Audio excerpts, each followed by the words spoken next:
नमस्कार मित्रांनो, आपल्या सर्वांचं पीके किचनमध्ये मनपूर्वक स्वागत। रेसिपीला सुरुवात करण्याच्या पहिले तुम्ही जर माझ्या चॅनलला सबस्क्राइब केले नसेल तर लवकरात लवकर पीके किचनच्या लिंकवरती जाऊन माझ्या चॅनलला सबस्क्राइब करा। तर आजची आपली रेसिपी म्हणजे मँगो फ्लेवरचा फालुदा। चला तर रेसिपीला करूया सुरुवात। इथे आपण सर्वप्रथम 1 लिटर दूध घेतलेलं आहे, ते आता आपण उकळण्यासाठी गॅसवरती ठेवलं।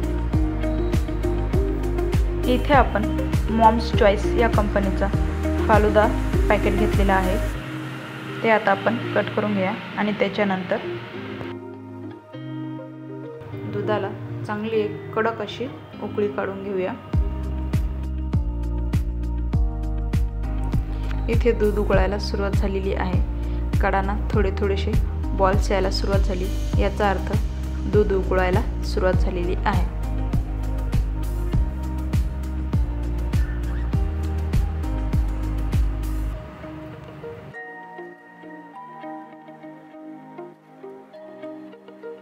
तुम्ही बघू शकता आता दूध छान उकळायला सुरुवात झाली। तर दूध अगदी एकदम मनासारखं उकळलेलं आहे। आता आपण त्यामध्ये पहिलं थोडंसं मिक्स करत राहूया, त्याच्यानंतर फालुदाचं पॅकेट हे टाकून घेऊया। फालुदाचं पॅकेट टाकत असताना एकसारखं असं मिक्स करत राहूया, त्याच्याने छान मिक्स किंवा सगळं मिक्स होईल।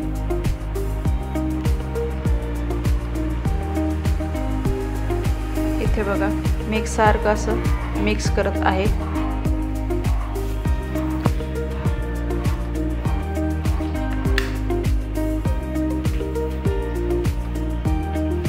आता आपण कमी गॅसवरती 4 ते 5 मिनिटे असंच उकळून घेऊया।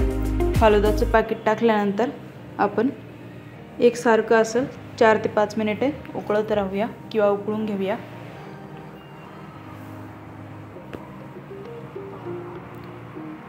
तुम्ही बघू शकता गॅस कमीच होता, पण फालुद्याला अगदी मनासारखी छान उकळ आलेली आहे।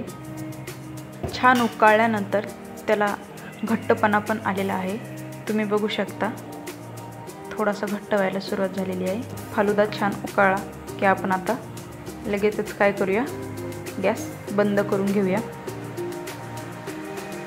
गॅस बंद झाला की परत थोडंसं मिक्स करून घेऊया,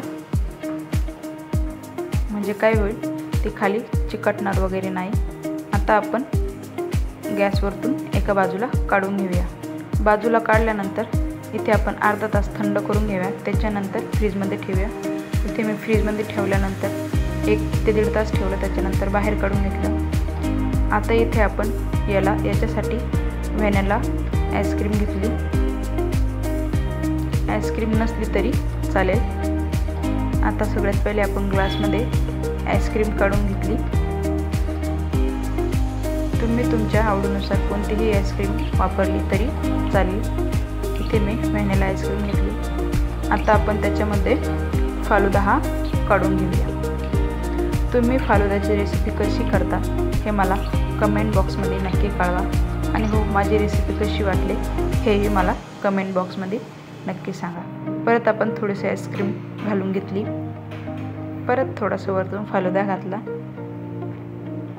आता आपण या फालुद्यावरती सजावट किंवा डेकोरेशन किंवा गार्निशिंगसाठी थोडेसे ड्रायफ्रूट्स कट केले होते, ते आपण घालून घेऊया। त्याच्याने काय होईल, फालुद्याचं लुक किंवा फालुदा एकदम दिसायला छान किंवा अट्रॅक्टिव्ह दिसेल। तर फायनली आपला फालुदा बनवून तयार आहे। तुम्ही बघू शकता किती छान दिसतोय।